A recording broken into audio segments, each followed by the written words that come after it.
আসসালামাইকুম বন্ধুরা, আজকে আবার একটি দারুণ মজাদার সুস্বাদু রেসিপি নিয়ে আসলাম।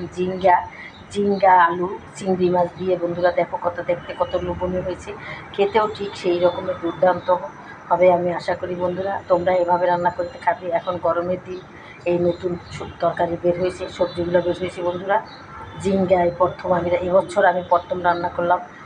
এর আগের বছর আমি দিয়েছিলাম ঝিঙ্গার রেসিপি। যাই হোক, এবছর আমি নতুন করে আবার দিলাম। বন্ধুরা দেখো, তোমরা এইভাবে রান্না করে খাবে। ঝিঙ্গা সবসময় বেশিরভাগই চিংড়ি মাছ দিয়ে ভালো লাগে, মাছ দিয়েও রান্না করা যায়। হালকা হালকা মশলা দিয়ে আমি রান্না করছি।